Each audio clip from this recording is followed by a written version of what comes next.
Bismillah. Assalamualaikum warahmatullahi wabarakatuh. Ikhwah yang dirahmati Allah Subhanahu wa taala, dalam kesempatan kali ini Ana ingin membahas tentang persoalan kedisiplinan terhadap prioritas. Ikhwah di dalam dakwah ini ya tentu kita semua menyadari akan arti penting prioritas. Ketika kita sudah memprioritaskan suatu hal bahwa itu adalah bagian dari peran dan tanggung jawab kita di dalam dakwah ini, maka itu adalah saat di mana kita hendaknya berdisiplin ya di dalam melaksanakan prioritas tersebut. Contoh misalkan ketika kita sudah diagendakan ya untuk menghadiri ya pertemuan berupa musyawarah dalam rangka menyatukan langkah kita di dalam dakwah ini. Tentu ini adalah suatu agenda yang harusnya kita prioritaskan. Ya, banyak di antara kita kadang-kadang terluput dari melaksanakan agenda yang sangat penting ini. Ya, ada yang memberikan alasan ya kenapa tidak hadir di dalam beberapa musyawarah. Gitu ya. Ada juga yang tidak ada kabar sama sekali. Ada juga yang memang tidak hadir karena memang ada uzur syar'i.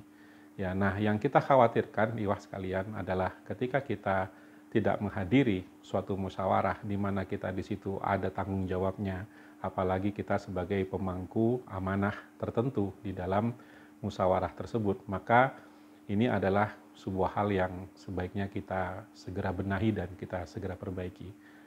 Ikhwah, sesuatu yang kita prioritaskan itu biasanya insya Allah akan kita kerjakan. Ketika kita memutuskan untuk tidak melakukan sesuatu, maka sebetulnya ya kita di situ berarti menganggap hal itu tidak penting atau tidak prioritas.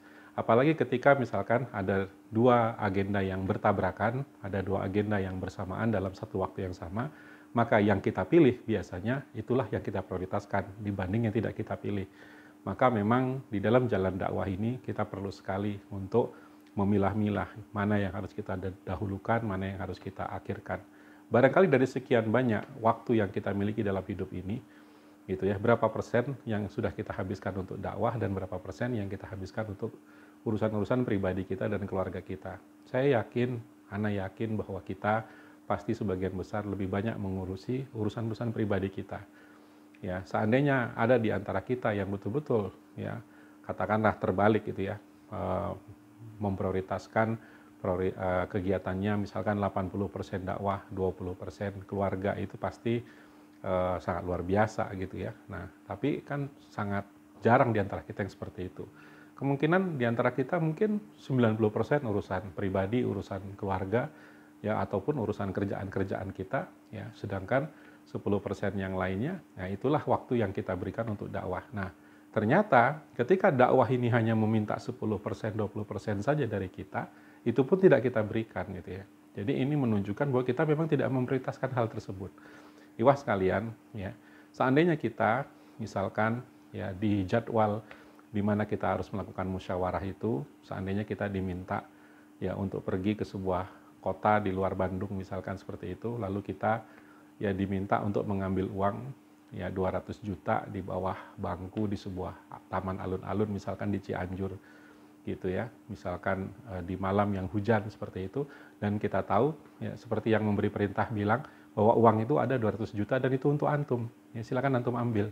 Maka karena kita menganggap wah ini penting nih, ya kita akan berangkat ke Cianjur meskipun hujan gitu ya, meskipun kita hanya berkendaraan motor, tidak bisa mengendarai mobil dan sebagainya untuk pergi ke sana, akan dibela-belain untuk berangkat karena menurut kita 200 juta itu hal yang sangat besar gitu. Nah, sekarang ketika kita tidak menghadiri ya suatu musyawarah atau suatu pertemuan dengan para ikhwah di dalam dakwah ini, jangan-jangan kita memang tidak menilai bahwa apa yang kita kerjakan ini bernilai lebih dari 200 juta. Ya, bahwa perjuangan di jalan dakwah ini jangan-jangan kita nilai dengan harga yang sangat murah.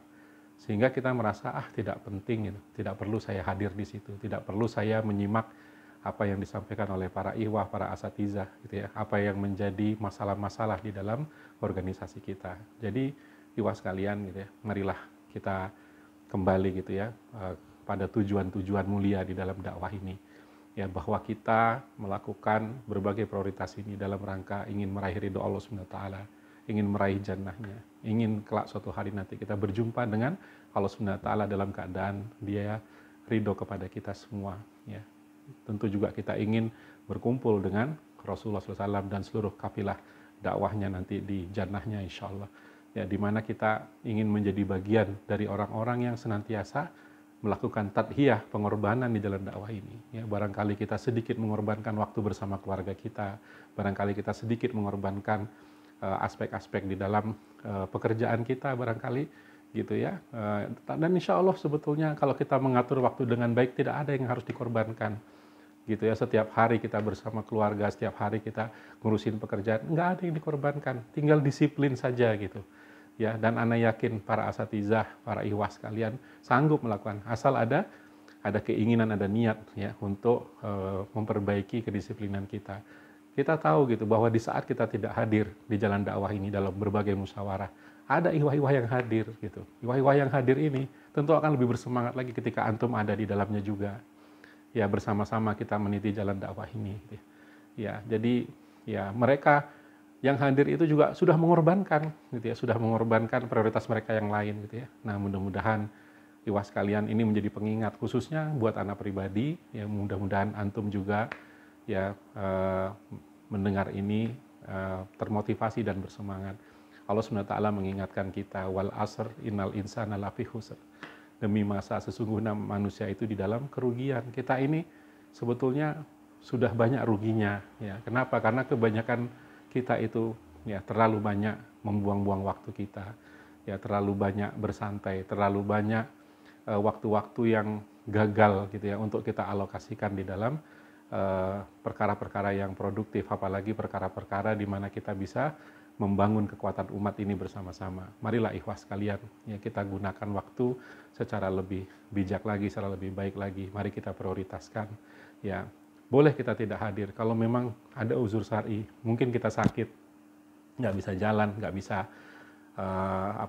hadir, nggak bisa ini, gitu ya, nggak bisa maksimal, gitu ya. Ya, barangkali kita hadir, apalagi itu hanya misalkan pertemuannya online, gitu ya, disimak saja, yang penting hadir, gitu ya, seperti itu. Kalau misalkan orang rumah yang sakit, gitu ya, selama sakitnya ada orang lain yang bisa menghandle, mungkin anak kita sakit tapi istri kita bisa menghandle, kan ada istri, gitu ya. Atau misalkan ada suatu kondisi lainnya di mana, ya, ada orang yang bisa kita delegasikan sejenak untuk menangani urusan-urusan yang urgen tersebut, lalu kita sejenak untuk hadir. Mudah-mudahan dengan pengorbanan itu akan menjadi wasilah, pertolongan Allah akan turun senantiasa kepada keluarga kita. Allah senantiasa menjaga keluarga kita. Ya, tidak mungkin ketika kita menolong agama Allah ini, Allah tidak menolong keluarga kita menghadapi berbagai kesulitan-kesulitan tersebut. Barakallah, ikhwah sekalian, ya. Jazakumullah khairan atas dedikasi antum selama ini, ya, di dalam kepengurusan DPW kita. Mudah-mudahan Allah Subhanahu wa taala senantiasa memberikan semangat, ya, kepada kita semua untuk teguh di jalan dakwah ini. Wassalamualaikum warahmatullahi wabarakatuh.